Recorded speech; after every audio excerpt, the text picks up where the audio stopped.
yesterday, before the draft, there was some breaking news. Lamar Jackson has signed an extension with the Baltimore Ravens, making him the highest paid player in the NFL. Now, this comes a little bit after Jalen Hurts signed what back then was the biggest contract in NFL history, which was 5 years, $255 with $179 million guaranteed. Now Lamar Jackson signs a deal, $260 million with $185 million guaranteed. Now it's not the 230 plus he was hoping for. Well, that was outrageous. Yeah. But it is 185 million. I'm actually surprised a little bit that it's actually less than Kyler Murray, so I'm actually a little bit surprised he would take that deal. But it has this little Lamar Jackson saga has finally come to a close. So I want to start with you. Did the Ravens make the right decision in making Lamar now the highest paid player in NFL history? Well, he's the highest paid player by just a little bit. Right. So I think they did the right thing. They allowed Lamar to save face. He can now say he's the highest paid player in the NFL. Might not last that long, but right now he is. So he signed the deal. And, the $185 million guaranteed money is nothing to sniff at. I mean, that's pretty big money. So I'd say he made out pretty well given how bad he was managing the process up until now. So I think it worked out well for both parties, actually. Yeah, I would agree. I mean, Lamar got his big payday, and the Ravens get to keep their, when healthy, in my opinion, top 3 quarterback in the NFL in a much harder AFC with Aaron Rodgers coming over now. Plus, now Lamar gets a better receiver. He's got OBJ there. He's got OBJ. Yeah, he got that. He asked for that. They drafted Zay Flowers last night. Right now they're building up weapons. And the question is that I brought up to my brother, who I talked to throughout the entire draft last night, is what are people going to say now if Lamar does not look MVP level or look all that great next year with OBJ, with Zay Flowers? Are they going to say, oh, Zay Flowers is a rookie, he isn't very good? Are they going to say, oh, OBJ is washed? Are they going to keep making excuses? Because before it was... And the crazy thing is, I don't understand why this excuse was even made, that, Lamar has no weapons, he can't win, there's no weapons when he does poorly, but then, yet, he's like over 70% win percentage with those no weapons, with the terrible weapons. So clearly he's still able to win with no weapons, it's just when he loses, that's the excuse you get, not the fact... For instance, last year, there were a number of games, I believe against the Giants was a perfect example, the Jaguars even as well, where Lamar Jackson makes a mistake late in the game that cost his team the game. It's not that he doesn't have any receivers, that at the time, Lamar Jackson was just a bad quarterback. Well, he made one bad mistake. Well, it looks like his receiver core is going to be upgraded now. I agree. So, but what's the excuse they'll probably try to pass the ball a little bit more. We'll really see whether he can do it or not, right? I would assume so. I don't think Lamar Jackson has the toughest arm, especially in the AFC. I don't think his arm stacks up against like a Josh Allen, a Mahomes, a Herbert, a Tua. He got outthrown by Tua in a head-to-head matchup. Lost. Tua outthrew him, especially in the fourth quarter.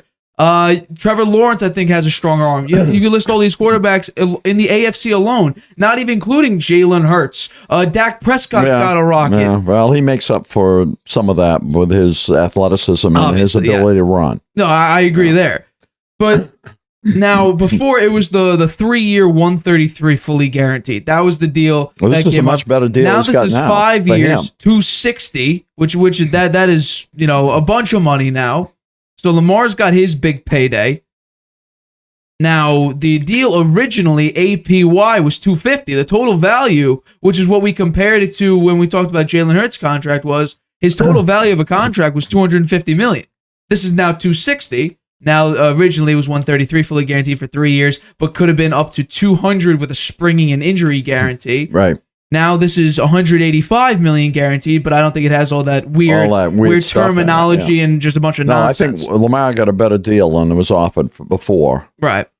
And the Ravens can save face giving it to him because Hurts' deal is similar. Right, and I think Hurts' deal was actually very important in this because while at the time Jalen Hurts was the highest paid player, he didn't absolutely destroy the quarterback market. Like Deshaun Watson's deal made no sense. I don't think anyone in a very, very long time is going to make as stupid as an offer as the Deshaun Watson contract. That made no sense. 230 fully guaranteed for 5 years for a player who's coming off of serious allegations. It's just because it's the Cleveland Clowns, and I think they were just extremely desperate to get a quarterback. No one's going to do that. So Jalen Hurts did set a quarterback market of $51 million per year. Now you bring it in. You have that little precedent right there. You could sort of match it or build around it, and that's exactly what the Ravens did. $1 million more per year. So it's $52 million a year. You sign him up. He's there for 5 years. And I think the important thing is you're going to look at the first 3 years here. Because if Lamar does not play all that well, you would have to obviously see how the cap hit breaks down. You potentially have outs late in the contract if he's not all that good. Now, I assume, obviously, he will be. Because it's Lamar Jackson. I mean, it's really a 3-year contract for $185 million. It's going to be important to see the first 3 years. And then we'll see after the 3 years whether or not the cap hit is bad. Or that protects the Ravens a little bit from him running around and getting hurt again, right? Right. It does save the Ravens a little bit. My concern is the same concern I've had since prior to last year. Is Lamar going to be available when you need him? Because I brought this stat up before. There have been 12 games in December and January that Lamar could have played in the last 2 years. Yeah, and he's played in a singular one of them. Now, Lamar is a great quarterback and can get you to the playoffs. He, in the past 2 years, just hasn't been available when you need him the most in the playoffs. So Lamar actually, towards the end, I think that was part of the Ravens' concern. Like, yeah, you got us to the playoffs, but you weren't available then. But you know what? Now maybe we'll see him. He trusts the Ravens a little bit more. He's got his big guarantee money. Now, hopefully, he'll be available. We're 3 years, going on now almost 4 years removed from him winning an MVP. His mother should be happy. I'm sure all of them are happy. Yeah. I mean, he didn't have to pay an agent for that either. Oh, there you go. Yeah, he didn't have to pay any agent fees. 3%. Yeah, so... Or less. Yeah, or less. So Lamar got his money. I'm sure him and his mom and anyone else who worked with him is very happy. Yeah. I want to see now Lamar gets on the field because we see this a lot. With certain types of players, doesn't matter who it is, what position, when they get the big money, there's regression in their play. Receivers have done it. Running backs have done it. A perfect example of a running back was Ezekiel Elliott. It was never the same after the Cowboys paid him like the largest running back contract in NFL history. Quarterbacks have done it. We see Kyler Murray take a huge step back this past year when he got his big money. He got hurt, but even before then, he did not look great. He was at the bottom of his division for like the first after week 3, he was at the very bottom. Well, look at Deshaun Watson. He played terrible when he came back. Well, he had a little bit of rust. So we'll see. I think this year will be a good indication of how Deshaun Watson will turn out. But we're taking a look here. Lamar got paid. I want to see if there's regression or if he keeps his MVP quality up. Because last year he started, his numbers were better than his MVP year. And then he did have a little bit of a decline midway through the year. And so we'll see. My guess is he'll play up to his contract. That's my bet. We'll see. I mean, I think he has to, because I think then you look at the end of 3 years. He's going to be well rested. He hasn't played for quite a long time. Hasn't played. Exactly. So we will see. Lamar signs 5 years, $260 million, $185 fully guaranteed, or I guess guaranteed, which once again, I'm surprised he actually took it because it's less than Kyler Murray's guarantee. Kyler Murray, I think, is 189.5. I think he was focused on the 260. He very well could be. I think he probably feels like he'll make it 5 years, and right, and also the honor of being the highest paid player in the NFL. I think that had a factor. Both sides save face with that, right? Yeah, both the Ravens and Lamar. Right. So good for Lamar. I'll be interested to hear what Skip Bayless and Shannon Sharp say about it. They were all over the place in their analysis of this. They thought that Lamar would come back and play on the franchise tag.